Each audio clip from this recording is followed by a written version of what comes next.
Eu gostaria que os irmãos abrissem suas Bíblias no livro de Gênesis, no capítulo 40. Livro de Gênesis, no capítulo 40. E nós vamos continuar falando sobre a vida de José. Devemos ter mais 2 sermões e depois vamos terminar a série sobre a vida de José. E nós queremos então que os irmãos acompanhem, porque realmente temos muitas lições nesse texto, capítulo 40 e 41. Estão conosco nesta manhã o Igor. Ele trouxe a sua namorada, o nome dela é Areli. Hein? Eu falei Areli. Você que é Areli? Então é Elizabeth.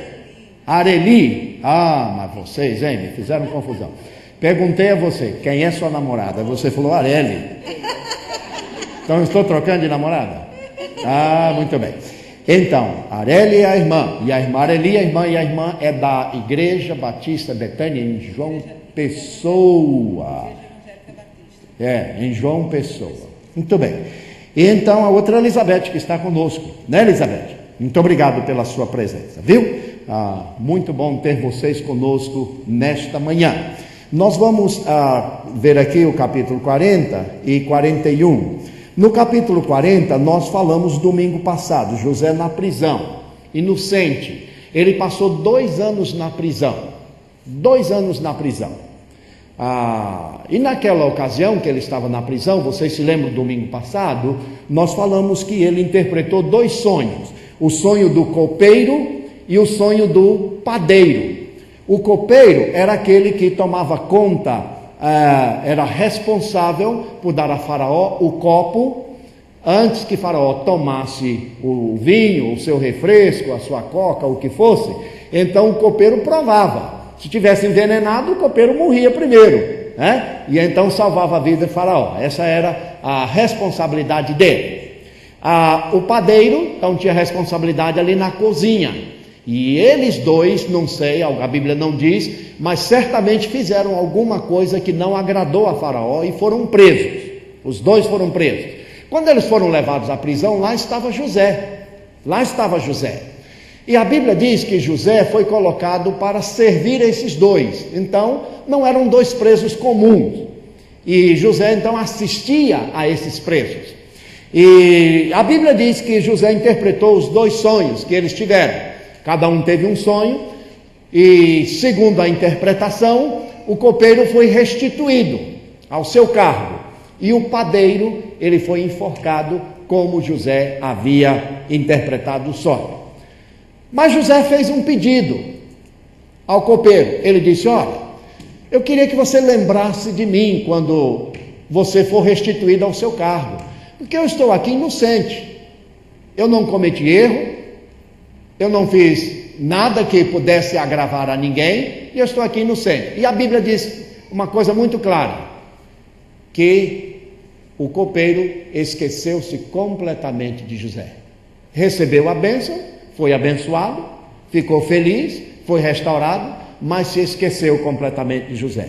Há muita gente assim, que recebe uma bênção, é ajudado, é abençoado, mas depois se esquece daqueles que abençoaram.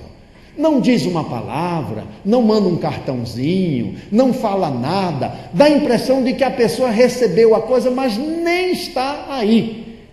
São aqueles, às vezes, que lembram a gente os 9 que não regressaram para agradecer a Jesus, né? Então é muito bom que tenhamos um coração agradecido. Se você recebe alguma bênção, alguma ajuda, alguém lhe abençoa, procure demonstrar a sua gratidão. Isso é muito importante. E aquele copeiro, ele esqueceu-se completamente de José. Está lá, capítulo 40, versículo 23. O copeiro mor, porém, não se lembrou de José, antes se esqueceu dele completamente. São os esquecidinhos que recebem, vem a nós, mas na hora de agradecer, na hora de abrir o coração, de expressar gratidão, não estão nem aí. Então, como você pode ver, não é nada novo neste mundo os malagradecidos. Acontece, porém, que passaram 2 anos inteiros depois daquela experiência. E, de repente, Deus propiciou que Faraó tivesse um sonho. E o sonho de Faraó, ele ficou muito perturbado. Ele sonhou que subiam do rio 7 vacas gordas, bonitas, e de repente subiam outras 7 vacas magras, e as magras engoliam as gordas. As magras destruíam aquelas vacas robustas, e então ele ficou perturbado. E ele quis dormir de novo, e eis que ele sonhou que 7 espigas de milho, bonitas, robustas, lindas, cresciam. E de repente subiam ali 7 espigas, magrinhas, frágeis, mirradas, feias. E aquelas espigas bonitas engoliam as espigas novas. E ele levantou todo perturbado, e a Bíblia diz que ele ficou todo agitado com aquele sonho. Deus permitiu que aquele sonho viesse atrapalhar Faraó, porque foi como que um sinal de Deus dizendo assim: José, agora o show vai começar. José, agora você vai ver. Até então você tem sofrido, você foi humilhado, você foi vendido, você ficou como escravo, você foi acusado, você ficou nesta prisão, mas José, apesar de tudo isto, você nunca negou a sua fé, você nunca praguejou, você nunca lançou a culpa em mim, você nunca olhou para mim dizendo: você é culpado pela minha desgraça, você sempre me honrou, você esperou pela minha salvação, você esperou pela minha graça. José, o show vai começar. Você está preparado, José? Você é a estrela. Lembra-se do sonho que eu lhe dei? Você agora vai realmente estar nas minhas mãos, e você vai fazer alguma coisa muito diferente, muito importante. Diz a Bíblia que quando o Faraó, ele acordou e ele estava tão perturbado, veja, a Bíblia diz que ele chamou. Primeiro, ele chamou os feiticeiros, ele chamou aqueles que estavam ali no seu palácio, os magos, ele chamou todo aquele pessoal para ajudar, para interpretar o sonho. Mas, claro, ninguém pôde fazer nada, ninguém pôde dar a interpretação, e ele ficou muito agitado com isso. Veja bem, versículo 8, 41:8. Pela manhã, o espírito de Faraó estava perturbado, mandou chamar todos os adivinhadores do Egito, todos os sábios, e Faraó contou os seus sonhos, mas não havia um só que pudesse interpretar. Você se lembra lá no livro de Daniel, quando Beltesazar teve também um sonho? Ele estava bebendo, todo alegre, estava num pileque daquele. De repente ele olhou, uma mão começou a escrever na parede, e a Bíblia diz que ele começou a tremer. A Bíblia diz que os joelhos dele começaram a bater um no outro, de tanto medo. Já pensou, você está na sua casa, de repente você olhar uma mão escrevendo uma coisa na parede que você não sabe o que é? E ele olhava e via aquela mão, e ele chamou os adivinhadores, ele chamou os magos, ele chamou todo mundo: me interpretem, olha, eu vou dar uma cadeia de ouro para você, você vai ficar rico, me dê interpretação. Ninguém podia interpretar. Por quê? Porque quando você não está ligado ao coração de Deus, você não pode interpretar a linguagem de Deus. Quando você não está ligado ao Senhor em oração, através da sua palavra, através de uma vida com o Senhor, possa aparecer o que aparecer, sinal seja ele qual for, você não vai entender o sinal, você não vai entender o que Deus está colocando na parede, você não vai entender nada, porque o seu coração não está ligado no Senhor. Da mesma maneira, Faraó ficou perturbado. Um sonho, que sonho esquisito é esse? Mas olha, irmão, vamos lá, o que diz a palavra do Senhor? Diz aqui, vejam aqui comigo o versículo 9. Então falou o copeiro a Faraó: das minhas faltas me lembro hoje. Ainda bem, antes tarde do que nunca. Faraó estava muito indignado, colocou-me na prisão. E então tivemos um sonho, versículo 11, na mesma noite sonhamos, e havia um jovem ali, conosco, um mancebo hebreu, capitão da guarda, o qual contamos a ele os sonhos, e ele nos interpretou, versículo 12, e conforme a sua interpretação aconteceu, eu fui restituído ao meu cargo, e o outro, coitado, foi enforcado. Então mandaram chamar a José rapidinho. E agora veja o que Deus faz. Onde estava José? Alguém pode me dizer? Onde estava José? Aonde estava José? Na prisão, na masmorra. Estava ali preso, inocente, mas era um momento de Deus, era a hora do show de Deus. Deus iria mostrar a sua graça e a sua misericórdia. E sabe o que Deus faz? Deus faz o que Ele é capaz de fazer. Ele tira da prisão e leva para o palácio. José sai da prisão. A Bíblia diz que até ele teve que se barbear. É possível que a barba estivesse grande. Ele trocou de roupa. Imagine 2 anos aquela roupa suja, imunda, aquela roupa toda maltrapilha. Trocou de roupa, ia se apresentar diante de Faraó. Oh, irmãos, há uma lição aí. Quando nós nos apresentamos diante de Deus, não podemos ir com os nossos trajes imundos, cheios de pecado, sem confessar a Deus os nossos pecados, nossa vida imunda. Nós temos que nos humilhar perante do Senhor, confessando, para que nossas vestes estejam limpas. A Bíblia diz que o sangue de Jesus limpa as nossas vestes. A Bíblia diz que o sangue de Jesus tira toda mancha de pecado do nosso coração e das nossas vestes. Apresentai-vos diante dele com cânticos, diz o Salmo 100. E aí José vai se apresentar diante de Faraó. E chega diante de Faraó. E Faraó olha aquele moço, inexperiente para ele. Um moço jovem, poucos anos, talvez José tivesse o quê? 20 anos, 21 anos. Quem era ele para interpretar o sonho de Faraó? E Faraó disse: eu ouvi falar que você tem o espírito dos deuses. José era um homem de Deus. Ele até podia pensar: realmente eu tenho. Eu sou poderoso, me conte o sonho, eu vou revelar. E ele não revelaria se pensasse assim. Porque quando a Bíblia diz claramente, quando você se exalta, você é humilhado. Mas quando você humilha, você é exaltado. José disse: não, pertence a Deus a revelação, é o Senhor que fala, é o Senhor que faz a obra. Irmãos, eu fico aborrecido, para não dizer, eu fico com o meu coração com a vontade de dar um soco na televisão, porque eu não posso dar um soco nas pessoas na televisão, quando eu vejo gente ali falando: eu posso fazer isso, eu posso realizar milagres, eu posso. O que eu posso? Eu não posso nada, quem faz é o Senhor. Nós não fazemos nada, nós somos só instrumento nas mãos de Deus, nós somos só pessoas que somos usadas por Deus. Quantos camelôs da fé estão por aí vendendo a palavra de Deus, como se a palavra de Deus fosse mercadoria, prometendo às pessoas prosperidade, como se eles fossem dono das bênçãos dos céus. As bênçãos é o Senhor que manda, é a graça do Senhor que vem abundantemente, de graça para todos. Eu não tenho que estar cobrando a ninguém, não tenho que estar pedindo que alguém mande um cheque no final do mês, porque recebeu uma bênção hoje. Onde está escrito isso na palavra de Deus? Onde está escrito isso na palavra de Deus? Se você manda $1.000, as coisas vão melhorar em sua vida.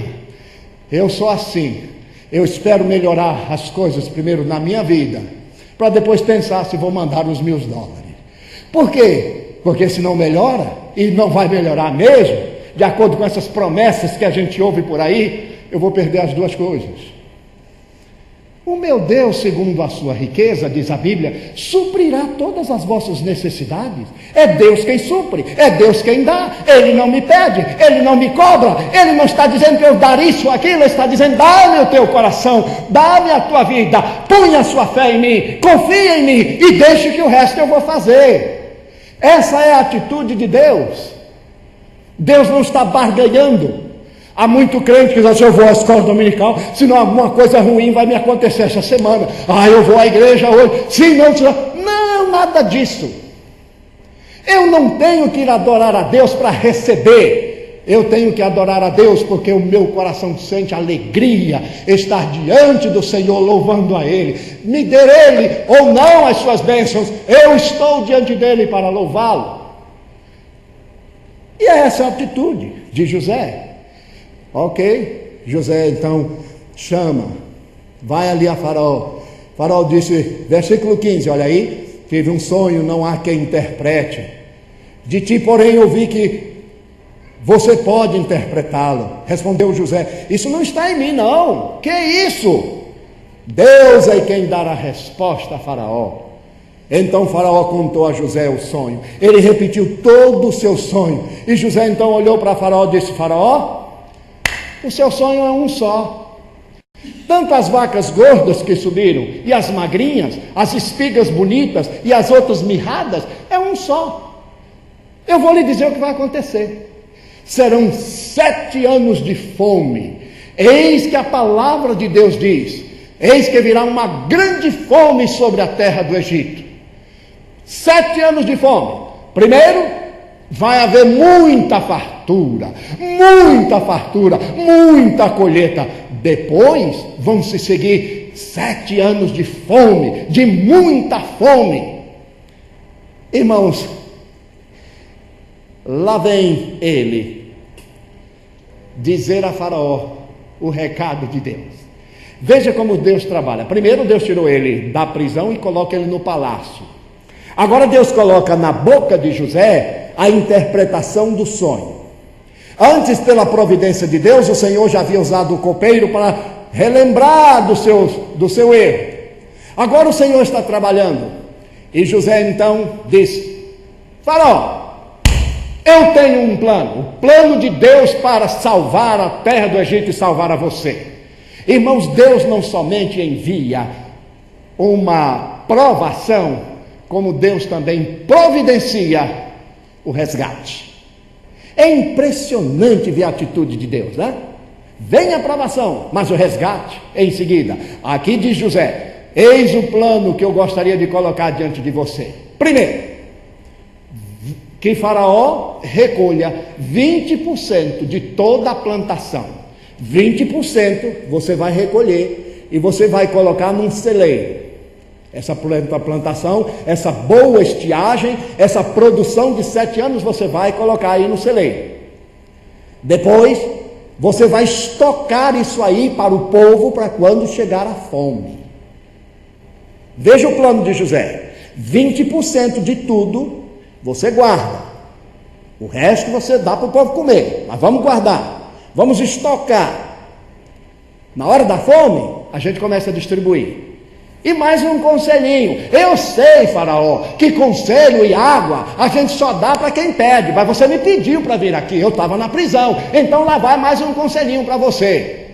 Escolha um homem sábio, um homem que sabe fazer o trabalho. Escolha uma pessoa certa, e esta pessoa vai administrar bem, e você vai ver que alguma coisa de especial vai acontecer. Diz a palavra de Deus: Faraó ouviu todo o conselho, ouviu toda a palavra. Versículo 37. Esse conselho foi muito bom aos olhos de Faraó e de todos os seus oficiais. Perguntou Faraó aos seus oficiais: poderíamos achar um homem como este, em quem haja o Espírito de Deus? Oh, irmãos, que coisa linda!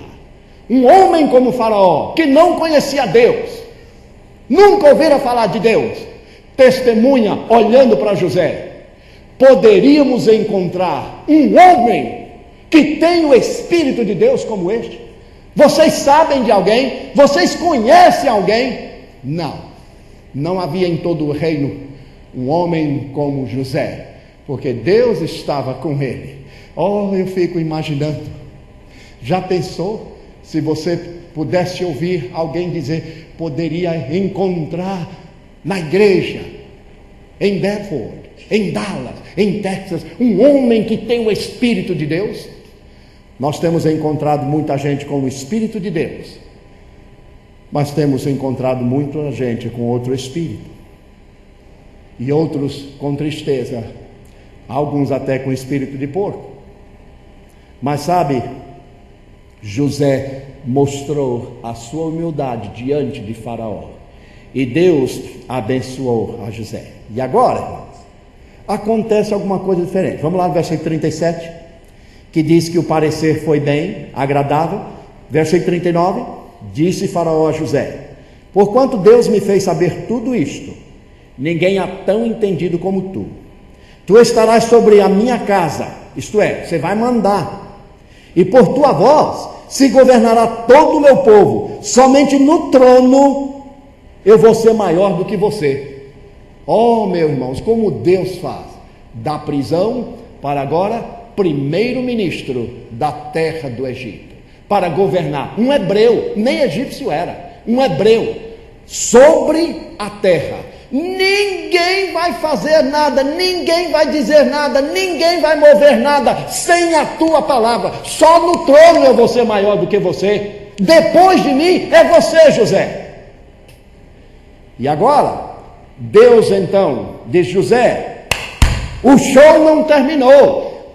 Foi só o primeiro ato. Quando você vai no teatro, tem o primeiro ato, tem o segundo, tem o terceiro, tem uma musiquinha e tal. E os anjos começaram a tocar a música para o segundo ato. Deus tinha um segundo ato para mostrar a José. E o segundo ato de Deus vem em seguida. Começa aqui no versículo 42. Primeiro, e Faraó tirou da mão o seu anel sinete. Isto é, era aquele anel que os reis usavam antigamente, que carimbavam os documentos. Eles carimbavam com aquele anel. Era a ordem de Faraó. Não podia se mudar depois que recebia aquele carimbo com o anel sinete. E colocou no dedo de José. Aquele dedo não estava mais sujo de lama. Aquele dedo não estava mais cheirando a prisão. Aquele dedo estava perfumado, estava limpo. Deus estava esperando que José colocasse ali o dedo.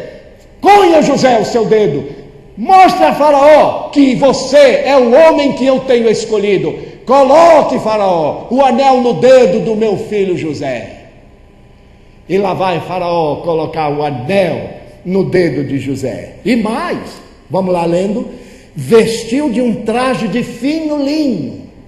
Irmãos, só Faraó usava esse traje de linho fino. O linho era produzido ali do papiro, era algo caríssimo.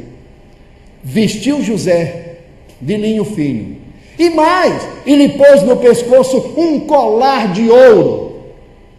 Um colar de ouro. Quando o filho pródigo voltou, ele trocou de roupa, porque a roupa estava cheirando a chiqueira. Mas a Bíblia diz que ele recebeu um anel também. Ele colocou sandália nos pés, porque estava descalço. E o pai matou um bezerro cevado e disse: vamos nos alegrar, porque o meu filho estava morto e reviveu. Agora José recebe toda esta bênção de Deus. Que coisa maravilhosa. Jamais ele podia esperar. O anel, o que significava? Significava uma nova posição. Uma nova posição. Agora, de prisioneiro, ele passa a ser o primeiro-ministro. Segundo, aquela roupa que ele recebe significava o novo poder que José recebe. O poder de ter a sua carruagem ser a número 2. Aqui existe o Air Force Number 1, que é o avião do presidente da República. Na época de José não tinha avião para ser o Air Force Number 2, mas era a carruagem número 2. A carruagem de Faraó número 1, a de José número 2. Como Deus é maravilhoso, tirar alguém da prisão e colocar agora na carruagem número 2. Número 2. E Deus poderia colocá-la até na número 1 se ele quisesse, mas não era o plano de Deus. A carruagem. E agora ele vai atrás de Faraó, seguindo Faraó com toda a humildade. Mas não somente isso, ele recebe aquele ouro. O que significa isso? Uma nova possessão. Não só uma posição diferente, não somente um poder diferente, mas uma possessão diferente. Isto é, o anel que simbolizava que somente através da palavra de José as coisas iam acontecer. A roupa que simbolizava o quê? Vocês se lembram a túnica que ele havia recebido do seu pai, que o seu pai preparou para ele? Se perderam, os irmãos arrancaram dele. Você se lembra outra túnica que a mulher de Potifar arrancou de José, tentando seduzi-lo? Agora ele recebe de volta a túnica, mas não a primeira, não a segunda, mas a terceira túnica, diferente, de esplendor, de linho fino. O melhor dos melhores. Deus, quando manda as suas bênçãos, Ele não manda bênçãos pintadas de coisinha. São bênçãos maravilhosas, bênçãos coloridas, bênçãos que realmente nós podemos usufruir com alegria.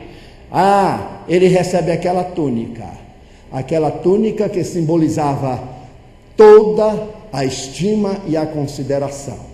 Irmãos, e por 80 anos, José usou aquela túnica. Deus havia lhe dado um sonho,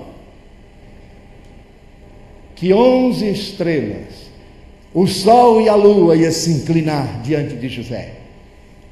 José sofreu, esperou, mas eis que ele vai passando, andando na terra do Egito, e quando ele passa, o povo do Egito todo se inclina diante dele, até os pés.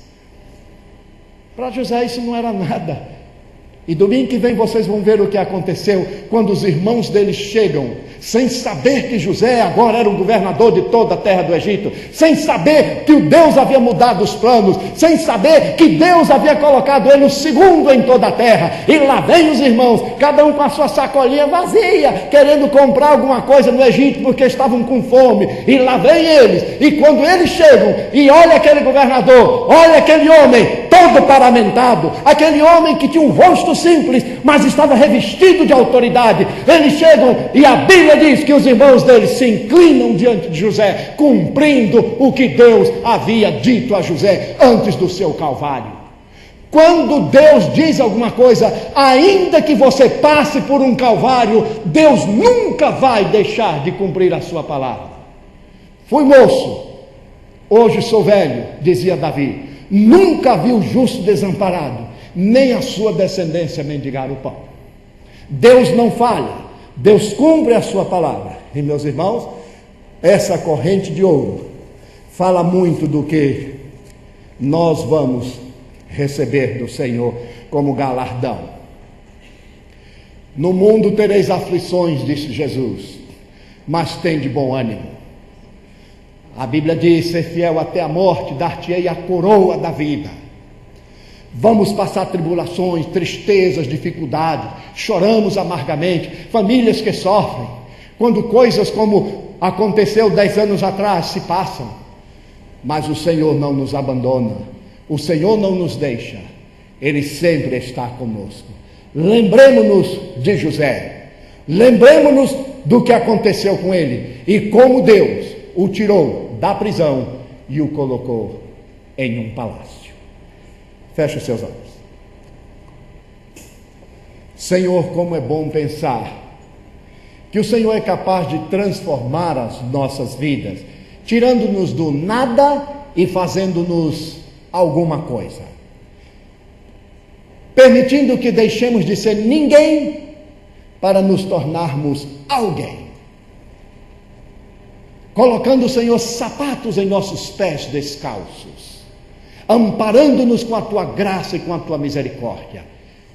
Que temos nós, Senhor, a lhe dar, senão o nosso coração e a nossa vida, e o fazemos nesta hora.